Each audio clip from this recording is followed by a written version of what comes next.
Twitter CEO Elon Musk with quite a jab at Dr. Anthony Fauci in a tweet yesterday.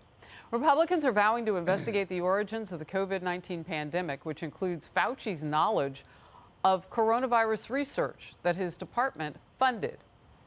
Musk tweeted, "My pronouns are prosecute Fauci."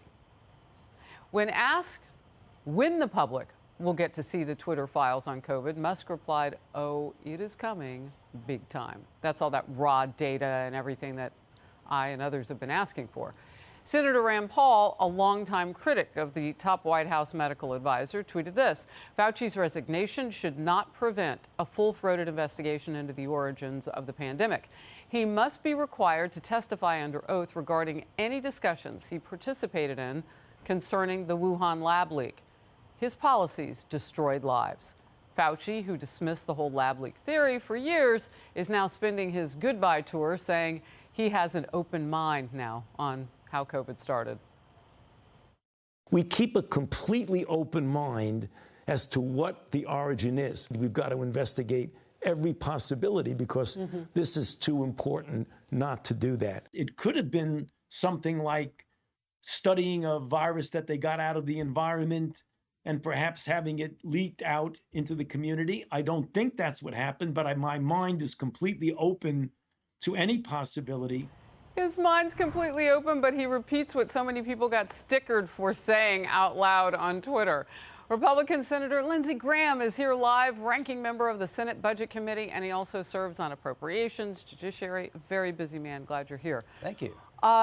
Elon Musk continues to be kind of the bastion of free speech on the planet. He gave it to Ukraine. He puts satellites up. He does it all. Yeah. But we don't need flashlights and things and satellites and things and brilliant people, apparently, to help us see what we all can see with Dr. Fauci in particular. Just tell us what you knew when you knew it. Well, so the bottom line, we have a process in place now because we took back the House. We can never get a speaker elected on the Republican side to do hearings and ask questions. Okay, let's look at the idea transferred from nature that somebody ate a bat in a wet market versus a leak from the lab. I'm pretty convinced it came out of a lab leak, but we have now a process with Republicans in control to find out what happened, to test Fauci's prior statements, to see if in fact we did fund gain of function research.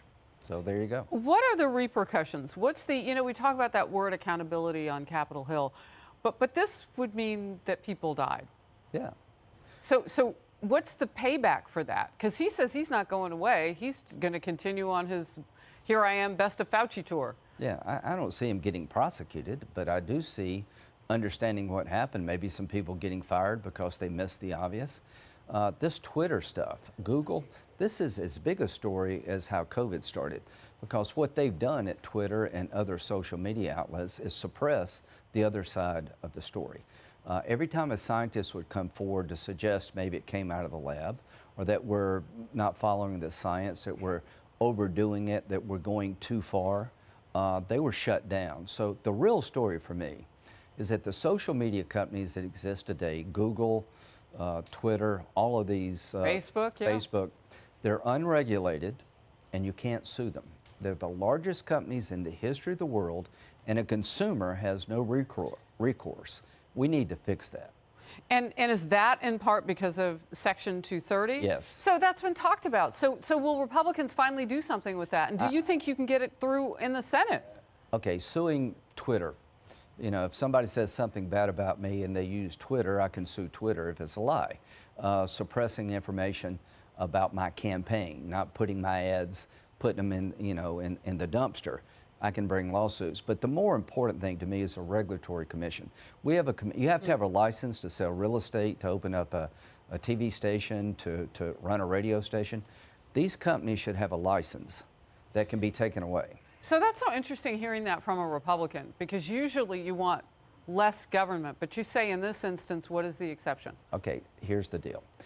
To get a license, you have to have privacy protection.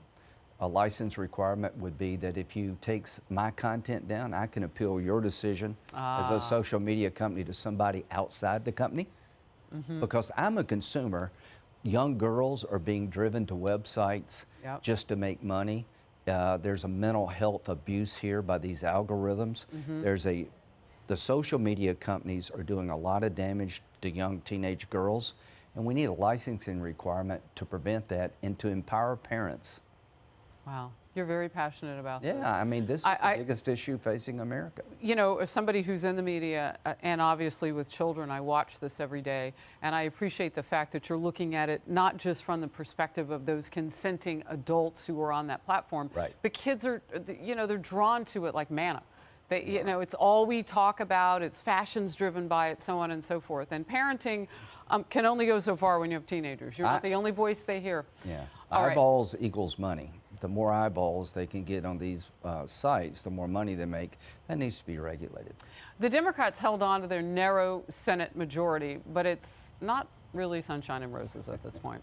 Fellow independent Senator Bernie Sanders let it rip over Kyrsten Sinema's defection from the Democratic Party. His choice words for her and for her 2024 re-election bid. Democrat who has, in fact, along with Senator Manchin, sabotaged enormously important legislation. I support progressive candidates all over this country, people who have the guts to take on powerful special interests. I don't know what's going to be happening in Arizona. We'll see who they nominate, but certainly that's something I will take a hard look at. All right, real quickly, your response, and then I'll move to this. Well, the left has declared war on Sinema, and she has basically come up with a new model. The reason she's running as an independent is because people like Bernie Sanders are trying to drive her out of the party for being kind of a moderate person. There's less space for moderation in the Democratic Party than any time since I've been in politics. Is it genuine, do you think, to assume that any of these independents would vote with Republicans? Now, with Sinema in 2015, she was voting in line with what would be Trump policies about 50 to 60% of the time. So maybe with her, but what about Manchin? I mean, these are people you know. Well, Joe Manchin's been a Democrat all his life. He saved the Senate by, you know, not joining in to abolish the filibuster. But, you know, Joe has voted for about every spending bill they've had. Sinema has been good on protecting the Senate as an institution, but she votes with Democrats most of the time on their priorities. So we have a shot in Arizona we did not have before, a three-way contest. I don't know who that benefits, but I like Sinema. And the reason she's doing this, the Bernie Sanderses and the AOC of the world are literally driving people into the ground who will not follow their far-left policies. And if we do that as Republicans, we're going to have the same result. So it's a wake-up call for the Republican Party. Don't follow Bernie's lead. Next time up, Democrats will have 23 seats to defend. Real quickly, what does that look like? I think we're going to win Ohio. It's a red state now. West Virginia, just about anybody could win as a Republican. Then you got Montana, that the Republican nominee will win by 15 or 20 points, and Arizona's in play. So a Republican majority in 2024 is there for the taking. All right. Senator, great to talk with you today. We hit a lot of topics, and it was really good to pick your brain about what you think is possible on Capitol Hill with these social media companies. Thanks. Good to see you. Merry Christmas. Merry Christmas.